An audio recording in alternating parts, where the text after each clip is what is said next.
On se retrouve les gars pour une nouvelle vidéo sur l'actualité de Yu-Gi-Oh! Pas mal de news à vous présenter aujourd'hui, beaucoup de cartes qui ont été annoncées. On va parler également de Stampede, Bonanza 2 ou Rarity Collection 4, hein, c'est vous qui voyez. Pas mal d'infos avec des rééditions qui ont été annoncées et qui sont exceptionnelles. Et quelques petites infos en vrac qui devraient je pense aussi vous réjouir. N'oubliez pas que vous pouvez vous abonner à la chaîne si ce n'est pas déjà fait et mettre un pouce bleu si vous aimez. La toute première actualité la voici, nous avons le tapis qui sera disponible pour la Release Event donc du deck de structure Blue Eyes. Ça va sortir, vous le savez, le 14 février, le deck de structure. Et donc, nous avons l'info que du 12 février au 2 mars, donc une période quand même assez intéressante de 3 semaines, on va avoir la possibilité de peut-être gagner ce tapis dans vos DC. Voilà, souvent les DC pour ce genre de, de sortie de structure deck, ce qu'ils font c'est que chaque participant achète un structure deck et se tape contre les autres qui ont aussi acheté un structure deck. Et le vainqueur de ce gros combat remporte ce tapis. Voilà, donc le tapis Blue Eyes, vous l'avez sous les yeux. Vous m'en direz des nouvelles. Moi je trouve qu'il est quand même assez sympa. Je vais vous le zoomer un petit peu. Il est cool honnêtement. Voilà, en tout cas c'est cool de faire ce genre d'événement pour la sortie de ce structure deck qui va être à la fois méta et qui va je pense réjouir beaucoup d'anciens comme de nouveaux joueurs. Avant de poursuivre cette vidéo, je vous invite à checker le lien dans la description qui mène sur mon site partenaire Nariko Games.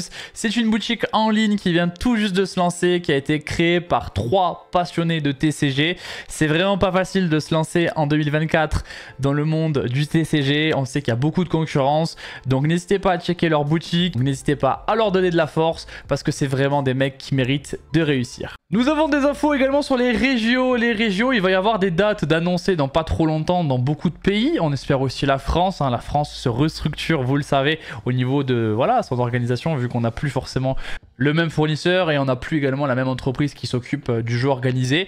Donc tout ça, ça a été repris, il n'y a pas de problème.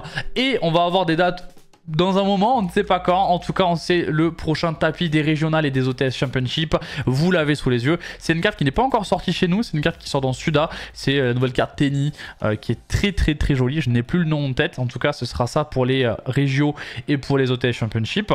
Et aussi la deckbox qu'on a déjà vu quand vous faites un top à un régional, top 4 notamment. Et bien, vous pouvez avoir cette deckbox là qui est assez cool, qui fait un peu penser à un Naruto dans les couleurs. Donc, franchement, ça on voit avec les zones, hein. Bien sûr ils ont fait un travail sur les zones, donc ça c'est quand même assez sympa et je pense que ça va trouver preneur dans le cœur de beaucoup de joueurs Tenny qui sont très nombreux, on le sait. La grosse actu c'est sur Quarter Century Stampede, c'est l'avant-dernière extension où il y aura des quarters, ça sort le 11 avril, après on aura Alliance Insight et ce sera terminé les quarters, terminé vraiment, et on a eu des infos de fou. On va pas passer 50 ans dessus, vous voyez la carte ici, Fuvalos va être réédité dans Stampede. Voilà, c'est phénoménal, ça a réjoui énormément de joueurs, beaucoup de gens se plaignaient du prix de Fuvalos. À juste titre, la carte était à 120 € avant d'être annoncée en réédition. Et ben franchement, il a réédité super vite, ça fait vraiment plaisir. C'est franchement un très beau pas vers la communauté que fait Konami. Ça va sortir le 11 avril, donc avant le championnat de France notamment. Ça c'est quand même assez cool aussi. Et c'est un set du coup qui va être un peu comme Bonanza, même complètement comme Bonanza, avec 5 cartes par booster, une carte nostalgie au milieu qui est en quarter ou en platinum. Et ensuite des cartes qui sont super, ultra, secret, plate, ultimate, quarter, voilà on a tout dit. Et donc Fuvalos va être disponible en super rare, en ultra rare, en platinum, en ultimate, voilà. Il va être disponible dans toutes ces raretés là, en collector aussi. Donc voilà, et Fuvalos ça va être la grosse réédition. Mais c'est pas tout, bon on a Chamber Dragon Maid aussi, pour ceux qui sont fans de Dragon Maid et je crois qu'il y a une grosse communauté. Cyber Dragon Infinity, ça aussi les fans de Cyber D, il y en a beaucoup, donc ils vont être contents de cette réédition là. Extra Hero Cross Crusader, moi je ne sais pas si c'est la carte côté, aucune idée, je ne joue pas héros. Par contre Regine Phoenix c'est une carte qui était quand même assez chère encore, donc c'est une bonne réédition. Trap the Shoot, ça c'est une carte qui était vraiment attendue pour ceux qui jouent en Edison, qui était super chère en Edison, même dans des qualités médiocres, donc vraiment une très bonne réédition. Métamorphosis je crois que c'est la même chose à côté un petit peu. Ensuite on a Petite Motte, voilà, ça ce sera la carte que tu veux pas avoir dans le pool nostalgie. On a Masterpiece également qui va avoir une réédition, je crois que c'est une carte qui est banni, il me semble, Masterpiece. Ensuite on a Lovely, donc ça pour les joueurs labyrinthe ça va kiffer. Et ensuite on a Misk, personne ne l'a jamais dit en entier, pour les adorateurs de Dino, j'en fais partie. Misk qui est limité à 1, on espère un jour la revoir à plus. Quand on aime Dino on espère, sinon on n'espère pas. En tout cas Misk sera du coup disponible en quarter et ça régale. Voilà, c'est les seules cartes pour l'instant qui ont été annoncées dans le set. En même temps le set il va sortir dans un peu moins de 5 mois. Quand même, hein. Donc il va falloir attendre un petit peu. Mais ce qui est bien, c'est que Fuvalos, vu qu'il a été annoncé dans Stampede, ben sa cote dans la vraie vie a vraiment diminué énormément. Et Fuvalos maintenant est encore plus abordable qu'avant. Et je pense qu'elle va vraiment beaucoup descendre. Ce sera, je pense, toujours une carte au moins à 30-40 € à mon avis. Mais c'est pas 120 quoi. 30-40 € c'est pas 120. On peut aussi imaginer que Purulia sera du coup réédité dans cette extension. Et peut-être même les Dominus, Impulse et Purge qui pourraient être réédités dans Stampede. Voilà, peut-être que même Nialous va être dedans, hein, qui n'est pas encore sorti, qui sort dans Suda, qui est la dernière des Mulcharmy. Peut-être qu'elle sera même dans Stampede, on ne sait pas. En tout cas, franchement, Konami fait un pas vers les joueurs et vraiment, plus que jamais, grâce à Quarter Century en général, on a des cartes, des staples qui sont vraiment peu chères et des end-traps qui vont être vraiment abordable pour toutes les bourses. On passe maintenant aux annonces de cartes. On a des cartes pour Alliance Inside qui ont été annoncées. Beaucoup de cartes à vous présenter. Des cartes qui sont bien, des cartes qui sont pas bien. On a du support pour Crâne Serviteur avec Moïsa du Crâne Serviteur. C'est un archétype qui a comme objectif de faire une... c'est pas une tower, mais c'est une carte qui a 12 000 d'attaque, quoi. Voilà, on va dire ça comme ça. Bon, normalement, ça va pas faire grand-chose cet archétype-là. Donc, elle est bien sûr traitée comme Crâne Serviteur quand elle est dans le cimetière. Quand elle est norme ou spé, on peut tuto un Crâne Serviteur ou une carte qui le mentionne depuis le deck à la main. Et aussi on peut pas invoquer spécialement sauf des zombies le reste de ce tour. Et ensuite on a un autre effet en main phase, vous pouvez invoquer un monstre zombie de maximum 4 normalement en plus de l'invocation normale pause.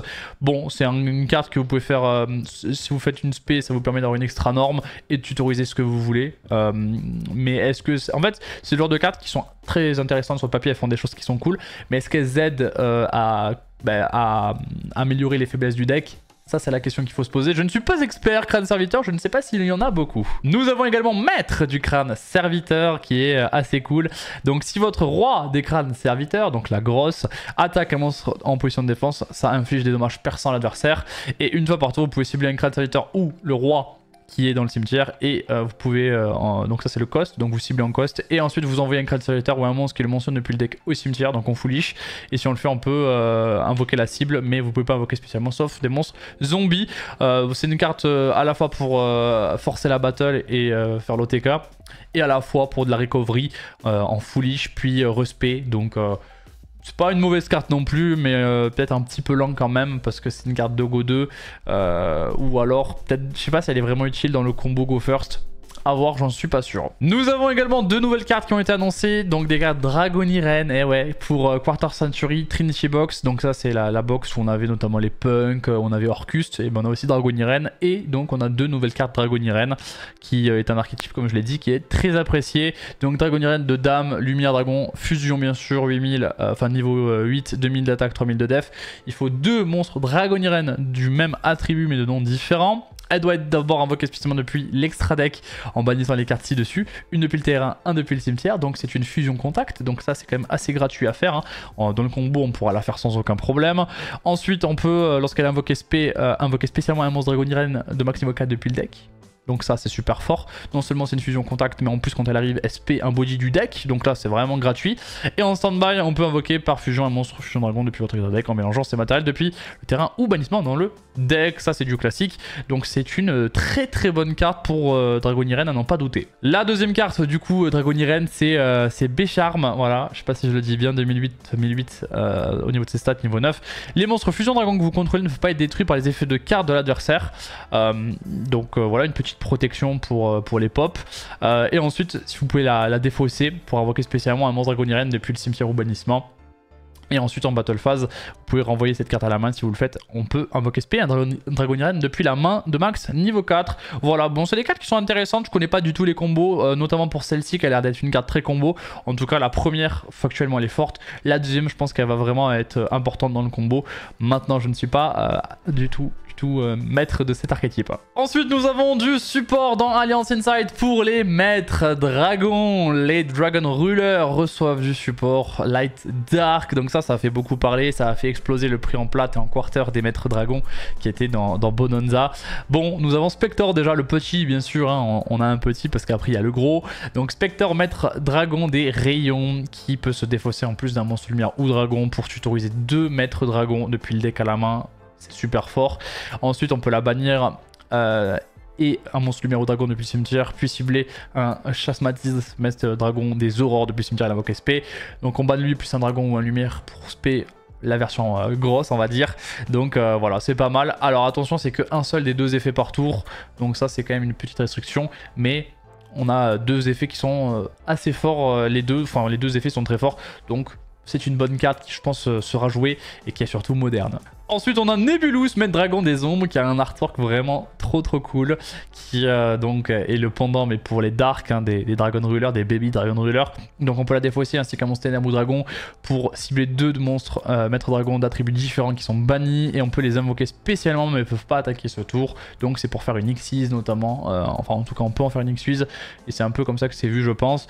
On peut la bannir ainsi qu'un monstre ténèbres ou dragon depuis le cimetière, puis cibler Eclipsis pour l'invoquer spécialement. Donc ça c'est un effet assez classique. Le petit Chasmatis, le voilà, maître dragon des aurores, qui est une X6 qui demande 2 monstres dragons de niveau 7. Donc ça c'est assez intéressant, l'artwork est cool aussi. Donc elle, en effet rapide, vous pouvez envoyer un monstre maître dragon de niveau 7 depuis le deck au cimetière et détacher un matériel de cette carte. Et cet effet devient l'effet du monstre envoyé qui s'active en le défaussant. Donc ça permet tout simplement de trigger en foolichant un monstre, on peut tout simplement trigger son effet comme si on l'avait défaussé de la main. Donc c'est vraiment pas mal, ça permet vraiment de faire en plus avec celui que l'on veut. Donc ça c'est assez pertinent. Si elle est toute au combat ou si cette carte en possession de son propriétaire est détruite par un effet de carte de l'adversaire, donc si elle est pop quoi, au combat ou par effet, on peut invoquer SP, un maître dragon depuis le cimetière ou bannissement. Bon, c'est pas mal, hein, je pense que c'est très intéressant. C'est une très bonne carte moderne. Est-ce que ça peut suffire? Je ne sais pas. On n'a pas tout vu. Ensuite c'est Eclipsis donc qu'on a entendu parler tout à l'heure, on le voit maintenant. Lui aussi c'est un Xyz, donc 2 monstres dragons de niveau 7. Si elle est invoquée par Xyz, on peut cibler un monstre maître dragon de max niveau 4 dans le cimetière au bannissement et l'invoquer spécialement. Non, on le cible pardon et on invoque spécialement un monstre maître dragon de niveau rang 7 qui mentionne celui-ci depuis le deck ou bannissement. Ok, donc en fait on va pouvoir cibler un petit pour spé du deck au bannissement un plus gros. C'est un peu ça le but. Donc là aussi c'est assez polyvalent, c'est en fonction de ce que vous avez eu en main de départ. Vous allez pouvoir faire ce que vous voulez. Bon, ça c'est en théorie, on peut vraiment... c'est modulable, mais est-ce que dans les faits ce sera pas juste avec le light? On verra. Lorsqu'il y a l'adversaire qui active une carte magie piège ou un effet de magie piège, en effet rapide, on peut détacher 2 matériels de la carte pour annuler l'activation et bannir la carte. Voilà, on a le droit à une petite negate pour le handboard, c'est pas mal. Nous avons également Disaster, maître dragon des paranormalités. Donc lui, il demande 2 monstres de rang 7. Donc c'est quand même assez énervé. Et c'est un petit peu voilà, le concentré de tous les Dragon Ruler. Si elle est invoquée par Xyz, on peut cibler 4 monstres Dragon Ruler de niveau 7 dans les cimetières ou bannissements. Et on les attache à cette carte comme matériel. Et ensuite, on peut bannir tous les monstres contrôlés par l'adversaire. Et dans son cimetière, des mêmes attributs que les monstres qu'on a attachés à la carte. Donc là, on va pouvoir bannir tout le terrain et le grave adverse. Donc bon, c'est très fort, mais en même temps, pour arriver à Disaster, il faut le faire. Et si cette carte, elle a des monstres maître dragon, lumière, ténèbres, terre, eau, vent, feu, comme matériel, elle gagne 4600 d'attaque def. Et elle n'est pas affectée par les effets des autres cartes. En gros, le but c'est de lui attacher tous les Dragon Ruler pour qu'elle ait 4006 d'attaque def. Pour qu'elle soit en plus inaffectée par les autres cartes. Donc quasiment impassable à la battle et inaffectée, donc très fort. Et l'objectif c'est d'avoir en plus de ça gérer tout le terrain adverse et le cimetière. Donc en gros que le mec n'ait plus que la main et le bannissement. Mais spoiler, pour arriver à Disaster ça va être très compliqué et l'adversaire ne va jamais laisser passer ça. En tout cas je trouve ça marrant d'avoir fait comme ça ce monstre ultime des Dragon Ruler. Je trouve ça très fun. On a également le droit comme support à une petite magie jeu rapide, voilà, dans Alliance Insight, qui te permet d'invoquer spécialement un maître dragon depuis la main, cimetière, bannissement. Et ensuite, après la résolution de cet effet, vous pouvez faire une Xyz maître dragon en utilisant des monstres maître dragon que l'on contrôle. Donc ça c'est pas mal parce qu'on peut faire une Xyz en réinvoquant spé du cimetière bannissement ou main. Notamment cimetière bannissement c'est pas mal. Et après on fait l'Xyz directement après. Donc on peut faire par exemple un negate juste après. Un negate magie piège qu'on a vu tout à l'heure. Donc ça c'est pas mal. Et en main phase on peut la bannir pour cibler un monstre de notre choix. Pour cibler un nombre de votre choix de monstres maître dragon d'attributs différents qui sont bannis et les remettre au cimetière. Voilà, c'est un autre effet qui est intéressant. Et on peut activer qu'une seule carte comme celle-ci par tour. Dans Alliance Inside, nous avons également Griffon, bête héraldique. Voilà, nouvelle carte bête héraldique. Voilà, il y a du support pour cet archétype-là. Personnellement, je ne le connaissais même pas, cet archétype. Mais il y a du support pour cet archétype-là. Donc c'est un archétype Xyz, notamment avec des monstres numéros, je crois. Voilà, donc cette carte-là, déjà, c'est niveau 4 et c'est Xyz. Donc on peut penser à Rizéal directement quand on voit ça. Donc elle, on peut envoyer un monstre bête héraldique depuis le deck au cimetière pour invoquer spécialement cette carte depuis la main. Et aussi on ne peut pas invoquer spécialement depuis l'extra deck le reste de ce tour, sauf par Xyz, en utilisant uniquement des monstres bêtes héraldiques et ou numéros dans leur nom d'origine comme matériel. Donc ça quand même, ça lock de façon assez énervée. Du coup, ça veut dire vous ne le splasherez pas, ou en tout cas pas trop. C'est un peu comme ça que je le vois. Après, rien ne nous empêche de faire en premier des Rizéal et ensuite faire les bêtes héraldiques pour le coup. Cette carte, elle peut être traitée comme 2 matériels pour l'invocation d'un monstre Xyz numéro qui nécessite minimum 3 matériels. Donc il faudra quand même 2 cartes pour faire un Xyz numéro, vu que ça demande 3 minimum. Mais quand même, elle peut prendre les 2 de la substitution. Donc c'est pas mal, mais je ne sais pas ce que fait le deck au-delà de ça. Donc on a également la petite baleine stat bête héraldique, donc niveau 4 bien sûr. Si elle invoque énorme ou spé, on peut défausser 1 pour tuto 2 magie piège héraldique depuis le deck à la main, donc c'est quand même assez fort. Donc c'est du 2 pour 2, mais souvent tu peux défausser une carte qui ne te sert pas, comme un Mulcharmy que tu aurais en go first, pour tuto 2 cartes qui vont te servir, donc ça quand même c'est pas mal. Ensuite on peut bannir cette carte depuis le cimetière et cibler 2 cartes bêtes héraldiques de même nom. Donc là c'est quand même assez spécifique, de même nom. C'est rare, souvent c'est des noms différents. On les invoque spé en défense et aussi vous ne pouvez pas invoquer spécialement depuis l'extra deck. Sauf pour des monstres Xyz qui mentionnent bête héraldique et ou numéro. Bref, c'est toujours la même lock, comme ça on est sûr qu'il n'y a pas d'abus. En tout cas, peut-être qu'on va en trouver, mais de base c'était pas la volonté, il y a une grosse lock. L'une des magies jeux rapides, les voici, les magies pièges qu'on peut tutoriser avec la carte qu'on a vue d'avant. Donc le flash héraldique, on peut cibler un nombre de votre choix de monstres face recto contrôlés par l'adversaire, leur nom devient inconnu. Voilà, un Kno, donc ça c'est quand même assez fou comme effet, on peut changer le nom des cartes adverses, ça peut avoir une importance dans certains matchs où les noms sont importants.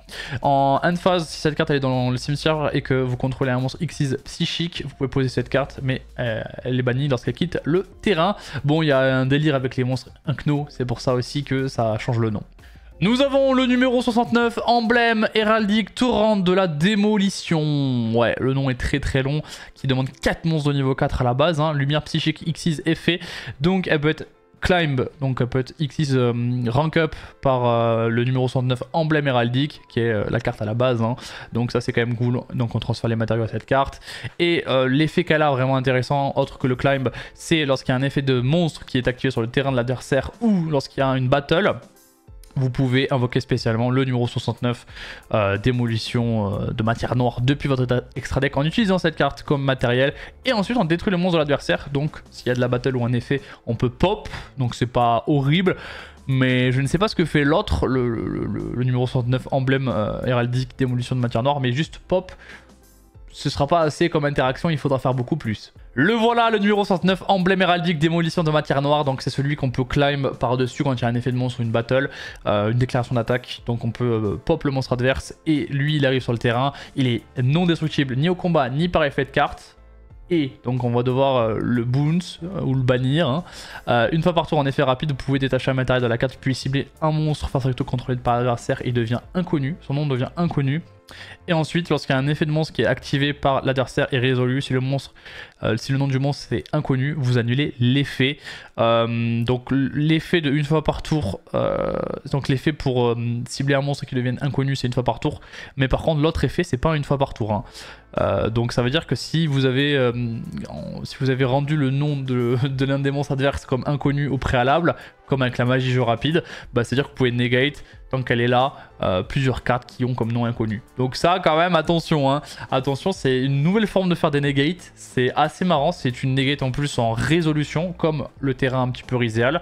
Donc c'est pas inintéressant, je trouve franchement que ça change, vraiment ça change, et c'est une mécanique qui fait penser un peu à ce que Phantom of Hubble pouvait faire en remplaçant le nom, mais là pour negate c'est vraiment intéressant, et j'aime bien l'artwork en plus de ça de ce numéro 69. Voilà, c'est tout pour aujourd'hui pour les news. J'espère que vous avez passé une bonne vidéo et que vous avez appris des choses. Dès qu'il y a des actus, je vous ferai une vidéo bien évidemment. Là, ça va être la période de Noël, donc je ne vous assure pas une vidéo mercredi ou je ne sais quand. Ce sera peut-être un peu à la bisto des nailles. Merci de m'avoir suivi, on se retrouve bientôt. C'était SD, tchuss.